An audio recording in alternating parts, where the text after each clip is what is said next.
Alright, what's up guys? Quick deck profile of dragons. I decided to do a little new layout.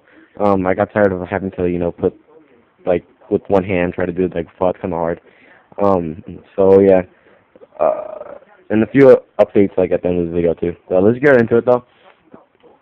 It plays your triple Tempest, your triple Blaster, triple Tidal, triple Redox, still your two Debris Dragon, one Corsaska, two Flameball Guard.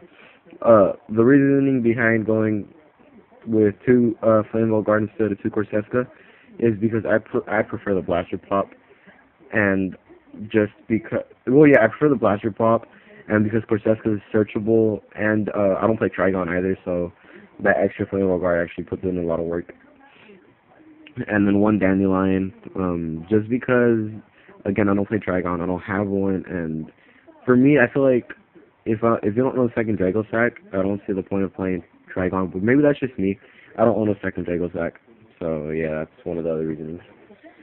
And then further into it, two Maxi, two Veiler, and one Scarecrow.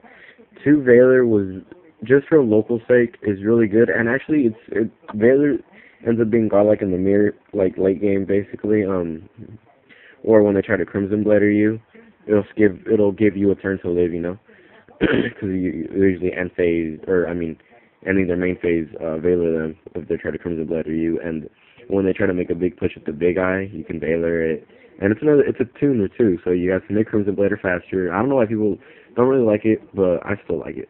I mean, one Scarecrow, obvious. And then spells, book, 2 MST, because hitting the Ravine early game, hitting the Ravine is very crucial to this deck in the mirror match. And then being able to get rid of like main deck emptinesses, and any you don't even have to be a good player to know when to activate this. You just have to be an okay player. Like, you just need to know when to save your MST. Like, I'll give you a perfect example. I was playing against the Dragons, right? And I was playing the mirror match at locals on Sunday. I ended up not talking though because of some bullshit. I don't want to talk about it. But I was playing the mirror match, right? And game 2, he would have won if I didn't end phase MST his return.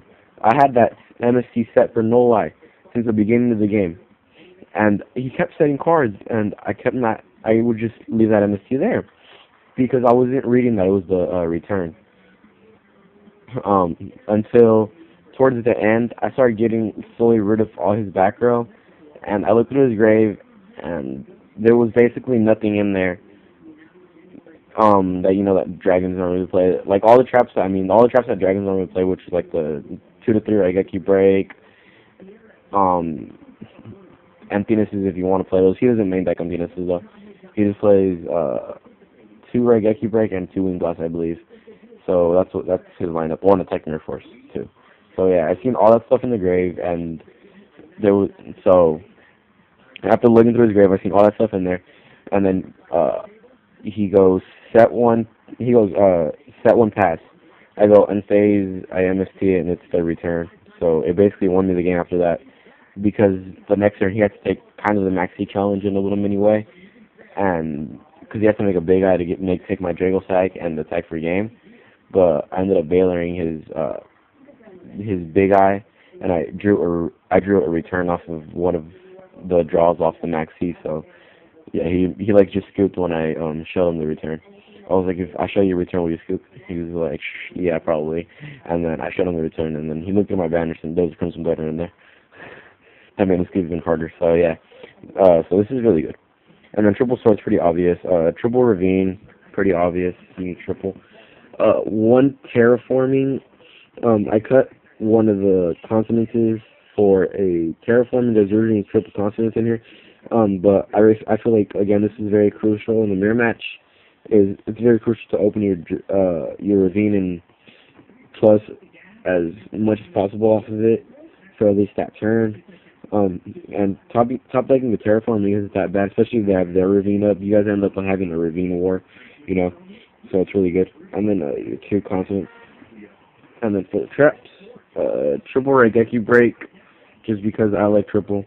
It's a really good card of this format. It gets rid of everything.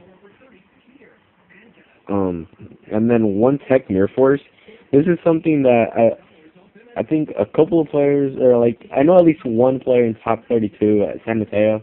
I think it was Josh Graham. I think it was Josh. I'm not 100% sure, but I think it was Josh. He teched the Mirror Force, and then so I seen the deck profile. The way he teched it. I didn't really think anything about it until I got to locals like a few weeks later. I went to locals and I seen one of my friends builds, and he's talking to me about how his build's really standard. My friend, his name's Kenny, and we were just talking about it because I needed a new build because my old build wasn't working that good, so I needed a new build, and we were just talking about it, and I asked him what the reasoning was behind the Mirror Force, and he said because it punches that players like overextend. Basically the same thing that Josh Graham said, and because another thing he said he didn't like Torrential in the main deck. It was either that or Mirror Force, or it was either Mirror Force or Torrential, and he didn't like Torrential. So yeah, that's another reason that he said. And I didn't really think about it like that until I realized that what was it? When I lost to Dragons, there you go. When I lost to Dragons in Game 3 in the mirror match, I realized that if I would have had that Mirror Force, I would have won. I would have won because I had he Black Rosed me. No. He didn't Black Rose me. Oh wait, did he Black Rose me? I forgot. No, he didn't Black Rose me. Um, he tried to Black Rose me. There you go. And I had a response to the Black Rose. And then if I would have had a set Mirror Force, I would have won. But my board was, I think it was 2 Dandy token. Yeah, it was 2 Dandy tokens, and that's all it was. And he tried to Black Rose me because he couldn't get around the 2 Dandy token. He was trying to put the game on board, basically, and the only way he was going to do that is he Black Rose me, and he didn't. So I ended up bailing the Black Rose, and he ended up still being able to do stuff by banishing like the dragons, but we were in time, so it didn't really matter. If that makes any sense to you, I know I just started rambling on. Let me rephrase that, okay? So the board was 2 Danny tokens, and that's it. He tries to summon a Black Rose because he has, I don't know how many dragons he has in grave. I don't exactly know if he could have had game without the Black Rose. But whatever, he tries to summon Black Rose, I Valor it. Oh, and then he ends up making a big eye. There you go. He makes a big eye, takes one of my tokens, and then specials like 2 other dragons because he only used one of his dragons to special to the field, to make the big eye. And then he makes a big eye, takes one of my tokens, and then basically summons 2 other dragons, runs over one of my tokens, runs over the other token that I have on the field, and then attacks basically first damage, or for game basically, because I can't do anything. It was like his last turn. So yeah. But that's basically what happened there. So yeah. And then return because the card's too broke. It needs to be banned though. But yeah, that's the deck profile, guys. It was kind of long. It was just me rambling on at the end. That's why it's kind of long. So yeah. There's gonna be like, what was it? Oh, there's gonna be like a Spellground talk mat thing, video where I'm just gonna be talking about like Spellground mats, like this one. I picked this one up off my friend. My friend AJ. He's a really good friend. He basically traded to me for 25 trade. It's a 1-player Spellground. I ended up looking these up on eBay, like this exact mat on eBay. They're going for like 50s. So he hooked me up, and he's always hooking me up with stuff though. So yeah. So that's something else that's gonna be on the channel. I don't know what else is gonna be on there.